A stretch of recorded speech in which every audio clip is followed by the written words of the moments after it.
When you grow your business, as your business gets larger, one of the key numbers, and I would say probably the key number that you really need to pay attention to, is your cancel rate. This is the PMP Industry Insider Podcast. Hello, everyone. Welcome out to another episode of the PMP Industry Insider Podcast, where we look at what is changing in the industry and we take you to the front lines to those that are driving those changes. As always, I'm Donnie Shelton, owner of Triangle Home Services, as well as Triangle Pest and Triangle Lawn. With me is the ever-present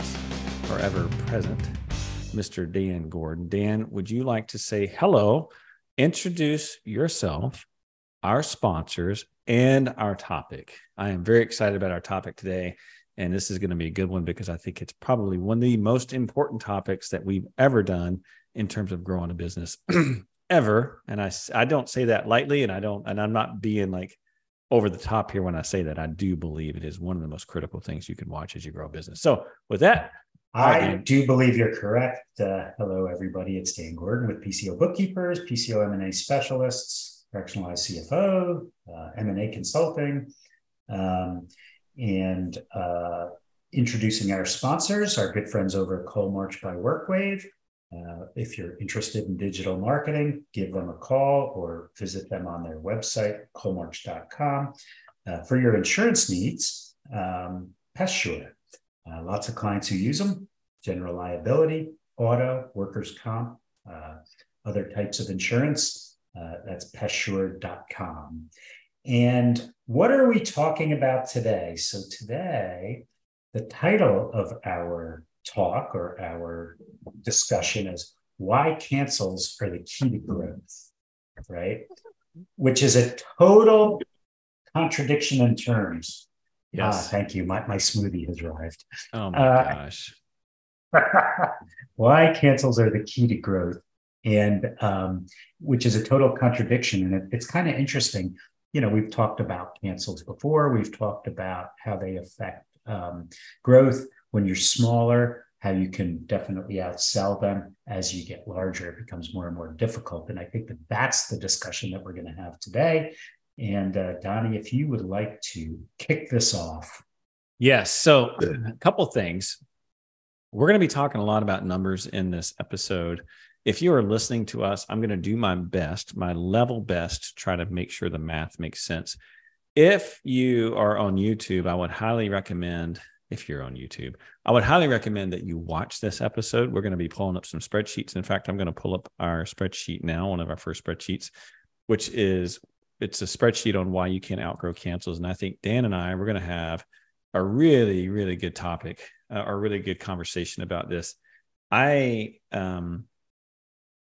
think cancels, just a quick story before we get started.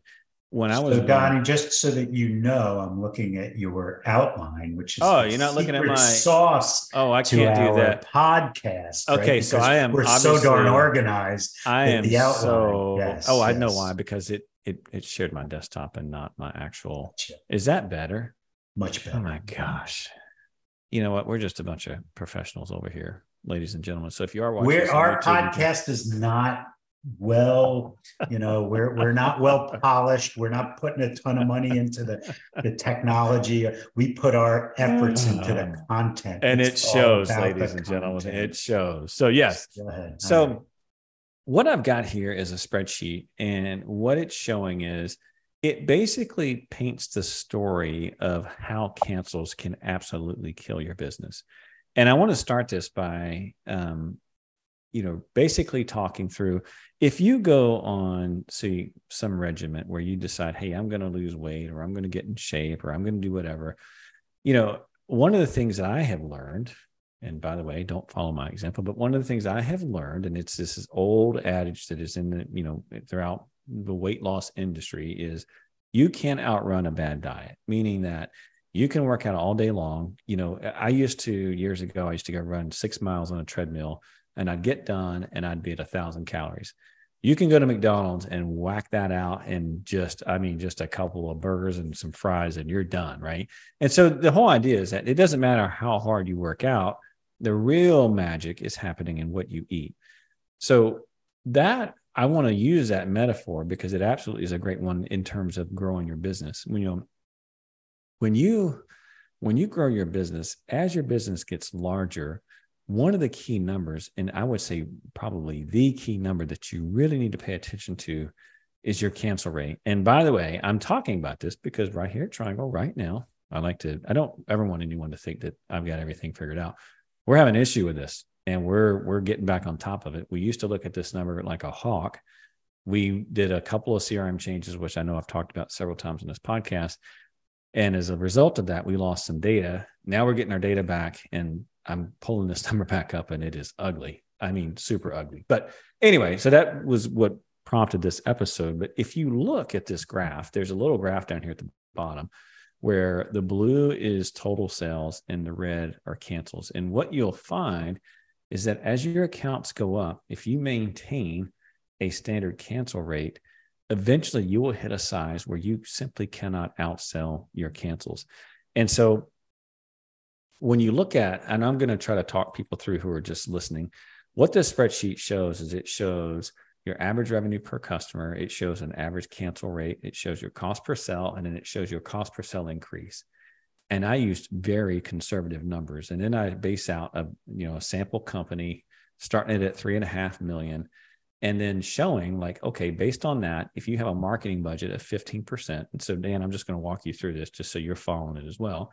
So here in our first row, this is your recurring base. So if you have 7,000 customers and you got an average of, let's just say these are recurring customers, and you have an average of $500 revenue per customer, that's going to give you 3.5 million. That's what you're doing in revenue. With me so far? Okay. Yeah. Now, if you're an aggressive guy or gal, and you decide to put 15% of your revenue budget towards marketing, now your marketing budget is $500,000, basically 525. 5.25, right? Yeah. If your cost per sale is $200, which I think is pretty low, again, I'm being pretty conservative here, then that means you're going to get a total sales of 2,600 sales. Now, if your cancel rate is 19% annualized, and we're going to talk about how to measure that here in a moment, 19%. And Dan, would you say that's pretty average? Say it's high, low? I would say it's a little higher than normal, but when you say 18? So we like to go, somewhere between 1 to 1.5% a month, which is 12 to 18%. So let's use 18. Okay. Oh, look at you with the changing of the. Yeah. By the way, if you're not watching this on YouTube, you're missing out on this beautifully color coded chart. So how he changes the numbers and it ripples through. But go ahead. Yes. So I just changed the cancel rate to 18%. So you got a cancel rate of 18%, which means that you sold 2,600 roughly, you canceled 1,200. Now you're netting out at 8,300. So you're looking pretty good. You grew roughly 19.5%. You're ending your revenue at 4.1 million. Great year, right? 20% growth. Most people would be very happy with that. Now there's a lot of things that you could do, but this is a fictitious example. Okay. This is nothing more than to show a point. If you keep following that throughout each year, I mean, you can see the next year 2, it's just pulling that revenue over that you finished out at, keeps the same marketing budget, keeps the same the cost per sale actually goes up, because I assume that your cost per sale increase is going to go up about 5%. Now, if you're listening to this and you're in the digital world, you're probably laughing right now, because if you're like me, you know very well, in fact, you know dang well, cost per sale and cost per lead on Google has not been going at 5%. It's been going more like around, I'd say anywhere from 20 to 50%, depending on what market you're in. So very, very conservative, but now your cost per sale, instead of it being $200, is $210. Total sales right around 3,000. You got cancels at 1,500. Net accounts at it, basically 10,000 accounts. Now you're ending the year at 4.9. You had 17% growth, which is basically still a good year, a little less than the year previous. But as you follow this out, what's going to happen is, let's just say, for whatever reason, you hit kind of max out in the market, and for whatever reason, you can't really sell more than 4,000. That's, if you follow these numbers, that's what these numbers show you. You can't really, 4,000 is about market saturation. It's about all you can get. You can spend all the money in the world that you want, but more than 4,000 sales, you're not really going to be able to do it. And in a market. And by the way, there's a lot of strategies that you can use to offset this. And we're going to talk a little bit more about that later. This is only an example that shows you why cancels are the key to growth. And it's because the fact of the matter is the more you scale and the larger you get, the more it becomes apparent that you can't outgrow that cancel rate without some other sort of strategy. There are other ways. You split offices and things like that, but go ahead. Well, I was going to say, and what do the big companies do? The big companies go out, they split offices and they go out and acquire people. I mean, because they still have to hit that 10% growth number. They still have to hit it. And they got massive. I mean, when you think about, 1.5%, 2% cancel rate for, say, one of the big guys like Rentokil, Terminac, they're the same company now, but, Orkin or whatever, those are some big numbers. And it's, when you look at the dollar amount, like there's no overcoming that without acquisition or, like you said, splitting out offices or those types of things. The idea is that once you hit saturation, your cost per sale is going to go up and you will not outsell your cancel rate, period.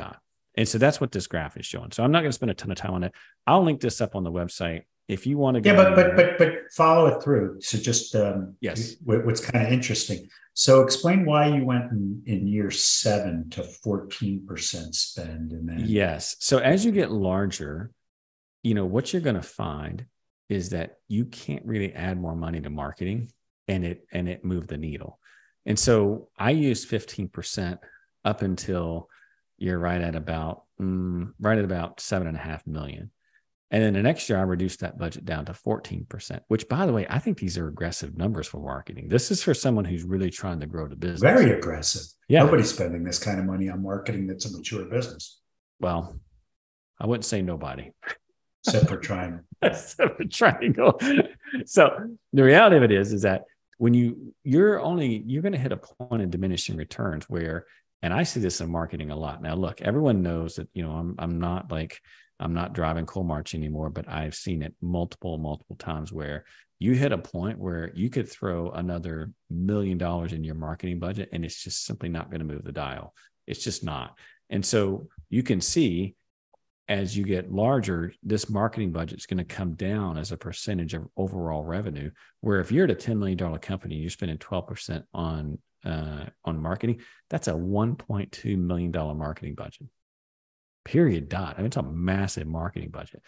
But the problem is that if your cancel rate is sitting at 18%, that means you're canceling almost 3,800 accounts a year. So you have to sell 3,800 accounts just to break even. And, can 1.2 million do that? Possibly. So for those who aren't watching this on YouTube, this example, $1 million company, 15% cancel rate. So it now going into year 2, you have 850,000 of revenue. You want to grow 10%. So now you have to make up the 150 that you lost plus another 100. So you have to make up 250, right? That's to grow 10%. Yep. Okay. Yep. Now, if you take that out 10 years, and it's different for every company, there's a point at which the graph crosses where you can't grow anymore unless you reduce that cancel rate. You have to reduce that cancel rate. And it's different, that crossover point is different for every business or every office based on, how many pest users are in the market. Correct. Right?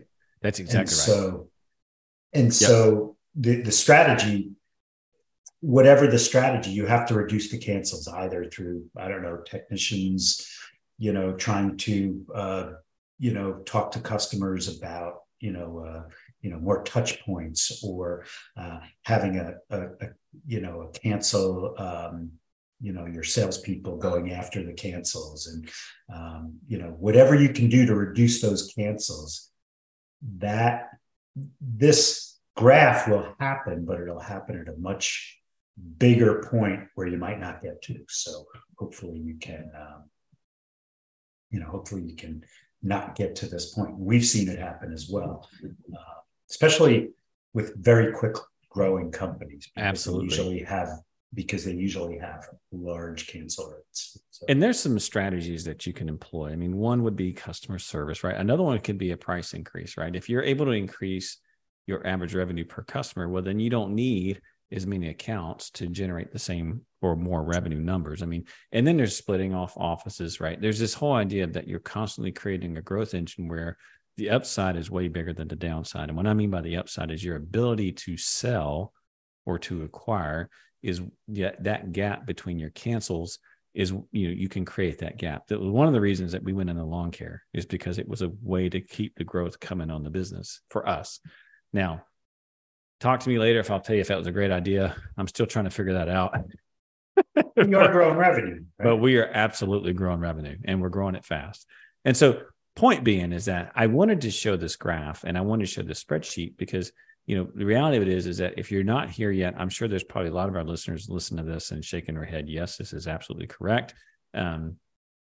But there's also folks who may be a little bit smaller who are not looking at this quite yet. And all I'm telling you is that this needs to become one of your most critical KPIs, and which is one of the reasons that we called, why cancels are the key to growth. So with that, I'm going to pull the spreadsheet off, and now you get to look at me and Dan's beautiful face, my ugly face. And let's get more into this topic. And so I think we've made the case for why you need to watch cancels and why cancels are so critical to growth. Let's talk a little bit about how to measure cancels, because this is something that I see a lot of people mess up. When we start talking cancels, what you'll find is if you go to a conference and you say, what's your cancel rate? And what's your cancel rate? And what's your cancel rate? Everyone's going to be throwing out these wild numbers. And what you're going to realize is this: no one measures it. No, I shouldn't say no one. Very few people measure it consistently. I'm going to share how I measure it. I'm not telling you it's the way. Dan, you're absolutely welcome to critique it. Say what you there are multiple ways, but the most important thing is to be consistent. Correct. Correct. So the way that we measure it at Triangle is on the first day of the month, we take a snapshot, meaning that we look at how many recurring accounts did we have on the books as of, so for right now, it's June. So we'll say May 31, we had X number of accounts on the books. That's the snapshot. And that number stays static for the next month. So let's just say it was 10,000 customers. So every cancel we take in the month of June that did not have a new start in the month of June that cancels, that's going to be that number over our total customer base at the beginning of the month. And that creates our cancel rate. Now, in general, we've had it down as low as 0.8%. We're not there now. We're pretty ugly right now. We have a pretty just gross cancel rate. But normally that's going to fall somewhere, if you're in a pest control company, between 1 and 1.5% per month. If you spend that out over 12 months, that's going to be between 12 and 18%. So that's going to be your annual. If you're between 12 and 18%, you're doing quite well. I mean, I shouldn't say well, but that's pretty average, right? You're trying to get that number lower is going to be very, very difficult.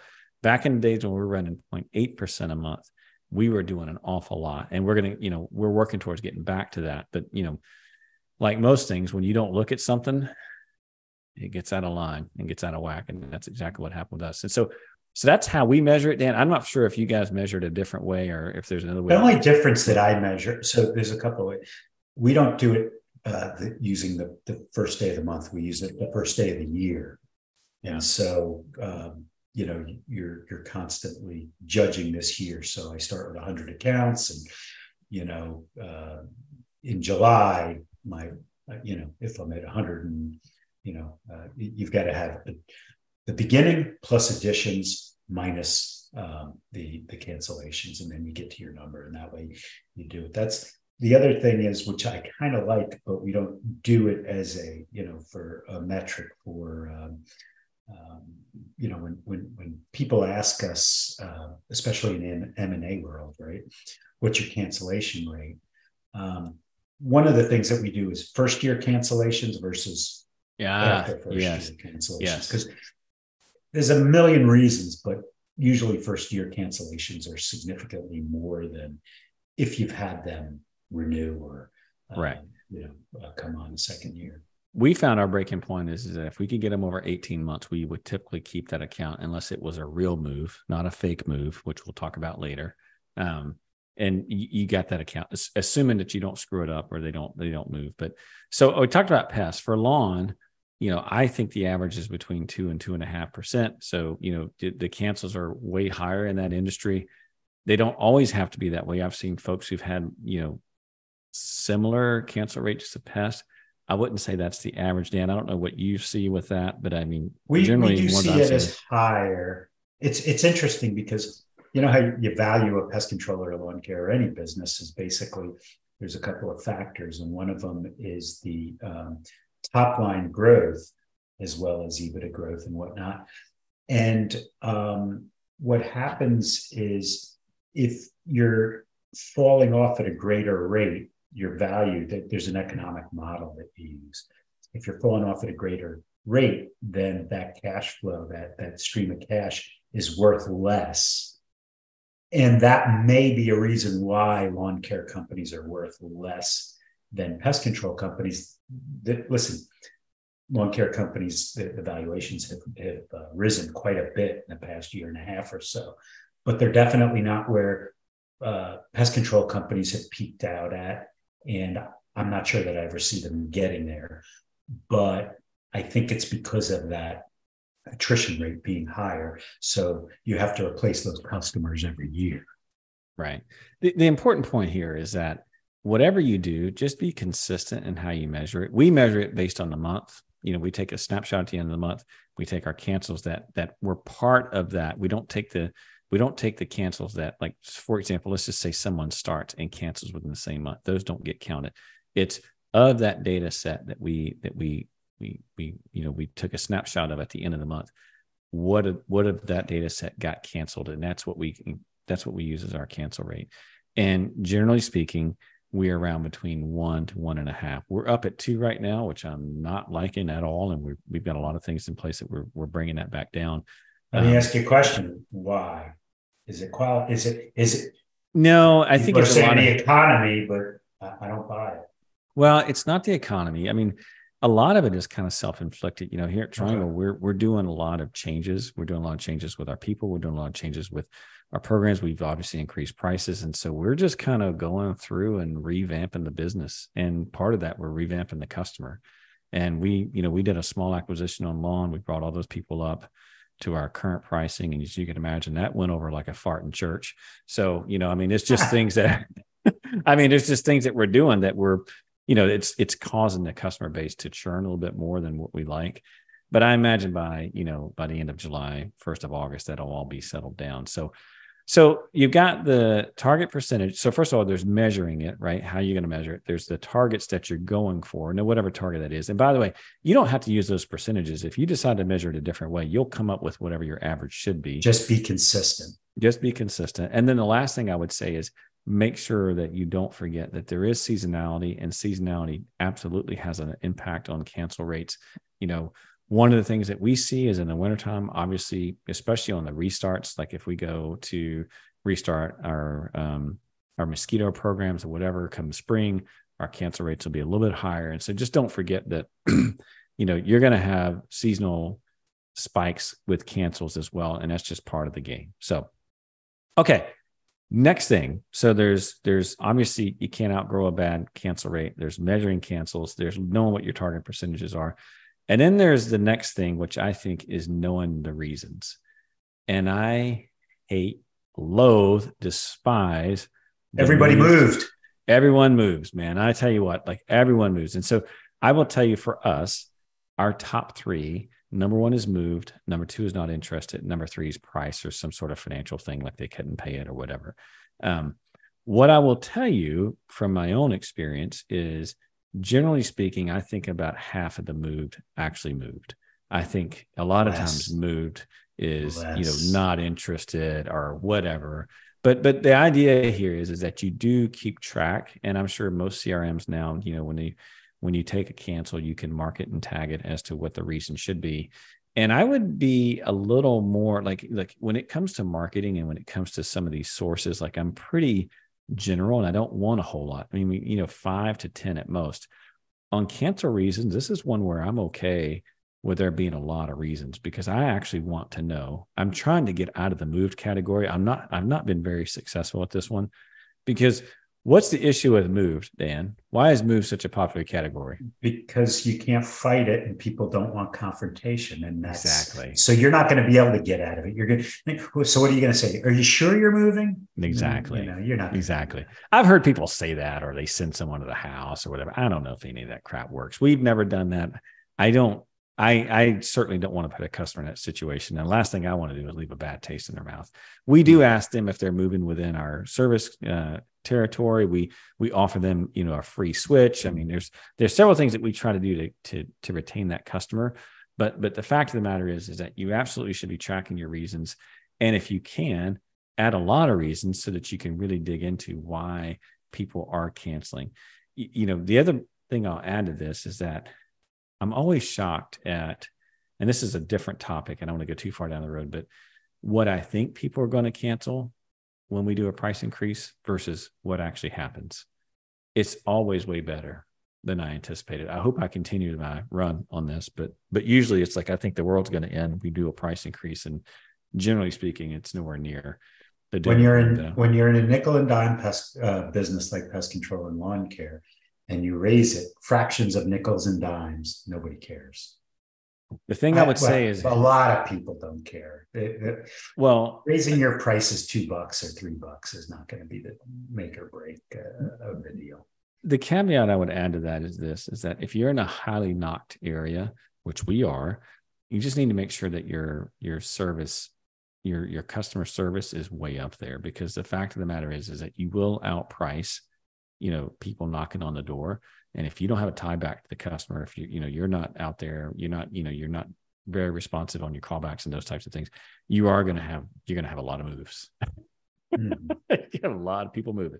So, okay, now let's get into what I would consider to be probably the most important part of this podcast, which is how do you manage your cancels? How do you prevent from getting in a place where your cancels are outgrowing your sales?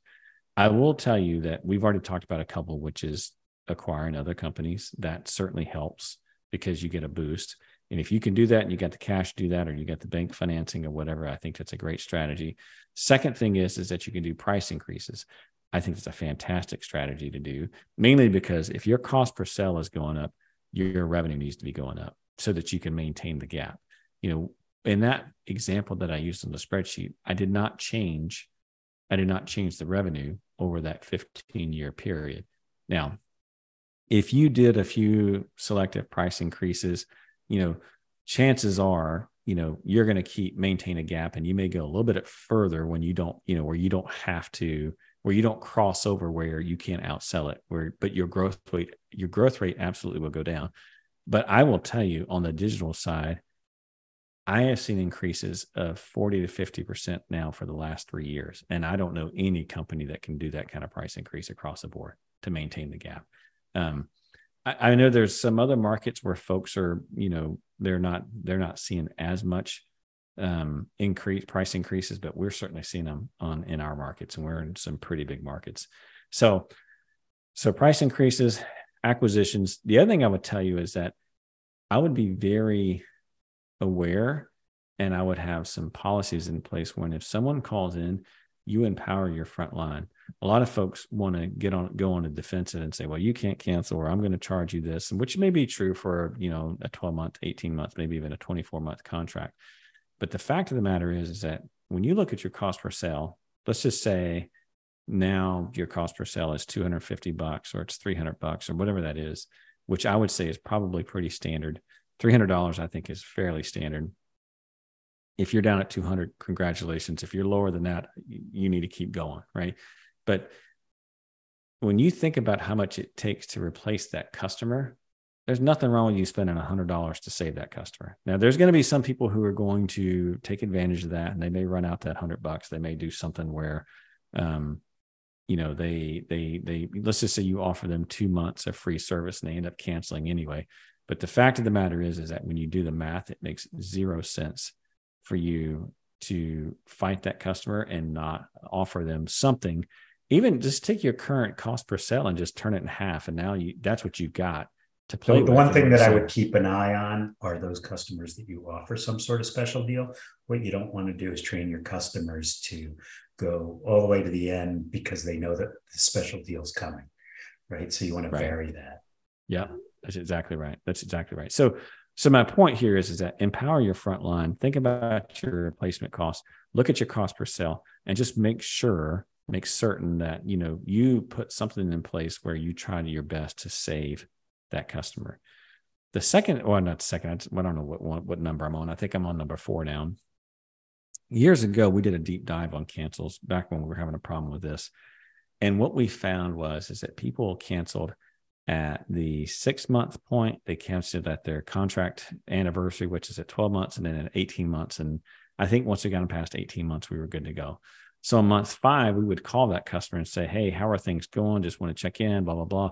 Hey, by the way, we really appreciate you being a customer. We're going to give you $5 off your next service or whatever. So it was kind of a proactive.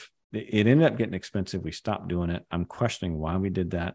We may be implementing that again, but the whole idea is that when we would do that, what we would do is we would prevent the customer from that critical point. So the 6-month point, if they're getting the next service with a discount, then that would get them over the hump. Same thing for their anniversary. And it didn't work in all cases, but that was back when we were running the 0.8% cancel rate. So it was working. So that's one thing to do, is what I call it the proactive save. And then the last thing is what I would call stupid tax. Okay. Stupid tax is this: when you do something stupid and then you pay for it. Okay. Stupid tax things would be like sending, I will never forget this. Stupid tax. Yeah. So years ago, I had this company come by, and I'll never forget it. It was the middle of January. It was cold as all. It's like 7:00 at night. And in North Carolina, at 7:00 at night in the wintertime, it's dark. It's pitch black. And there was a lawn company selling lawn care door to door. And I bought lawn care on the door. And they did my lawn for 3 years. And then one day I get this letter in the mail, and I am not going to say the company because everyone knows who it is. And it's just the worst letter ever. It says, your yard probably looks bad, and here's why. And it went through all the list of why my lawn looks bad, and it's not fair. And it legitimately said this: it's not fair to blame us. And yeah, this letter was just like this.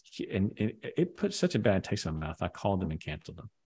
By the way, I was happy with my lawn. It was like this letter was, basically it was this letter like, don't call us and blame us for the weather and yada, yada, yada. So that's stupid tax, right? Sending customers letters that are not necessary, sending customers receipts, like after you do your monthly billing or whatever, there's no need to send them a receipt once they sign an agreement. They've already said it's going to happen. You don't get a receipt from anyone else. That's just a reminder that they probably need to cancel. And then the last thing is sending them anything that's not an offer. So my point here is that the reality is that don't give people reasons to cancel. And reasons to cancel would be stupid tax, like sending them letters that are not necessary, sending them receipts that are not necessary, or sending them anything that's not an upgrade or an offer. I'm a huge advocate of leaving the customer alone unless you're actually trying to sell them something, or it has something to do with their specific service that you need to do. Like, hey, we're coming out, please put away your pets or whatever, but don't do dumb things that, basically creates a cancel. Because I can tell you everything I just said outside of the letter I've done. When we first got into credit card billing, I thought, man, we're just going to send these automated receipts. I did that for about 2 months. I'm like, well, that was dumb. We're not sending those anymore. And lo and behold, our cancels went down. I mean, so the point is that just be smart. Don't give people reasons to cancel. Don't prompt them to cancel by unnecessary communication. So, all right, Dan, I've been talking a lot. What do you have to add to this conversation? The stupid tax. Stupid tax, yes. What do you have to add to it? Because at the end of the day, people talk about cancels a lot. I mean, again, I have just been reminded, me personally, at Triangle, when we pulled this number back up again, how critical it is to track this number and how critical it is to manage it, how critical it is to communicate, how important it is to your business. Like when someone calls in, it's not a, yeah, no problem, right? It's like, how can we, what can we do? Like you just do your best to save that, because that truly, if you can bring your cancel rate down, the point on that graph where the new sales and the cancels, that moves to the right on the x-axis, right? Mm-hmm. And you want to push that out as far as you can. Mm-hmm. But at some point, if you're running a 10 or $15 million office in a big market, you're going to reach a point where it's going to be very, very difficult to outsell your cancels. And that might be a time that you think about splitting an office or doing something like that. But the idea is to get that cancel number so low that we move that crossover point way out on the axis. And it has a huge impact on revenue. The math that we did, and I'm not, oh my gosh, I wish that I was embellishing here, but I'm not. The math that we did in terms of annual revenue is a 1% change. It represents over $1 million in revenue in that cancel rate. It's a big deal. Like, when you think about it, because when you look at 1% of 20,000 customers, that's, 1%. Wait a minute. Good. So wait, Triangle's doing $100 million? No. You're not following the math today. It's not the same. I just thought maybe a big fat cat. No, not at all. Not at all. I'm only making the point that when you don't have to replace those customers, growth gets very, very easy. And it represents a lot of it. I'm talking about differences in revenue. You got to remember there's sales on top of that. It's not one for one. I'm only making the point that when your ship's not sinking, meaning that it's much easier to grow, right? It's all, and I'm not saying we're sinking. I'm just making the point that, it's when you're zero, like when your break even continues to go higher, or your break even is right at the top of your sales, you're not going to grow. By the way, that last statement that I made, if you listen to last week's episode on open book management, that's why you don't share stuff with me. So, oh gosh! All right. Anything else to add? That's it. All right. Well, thank you. You've all managed to spend yet another 40 minutes with Dan and I. Just a reminder: all the resources and topics that we talk about today are available on the podcast website, pmpindustryinsider.com. I'll share this spreadsheet. We'll have it up on our show notes, and you can take a look at it.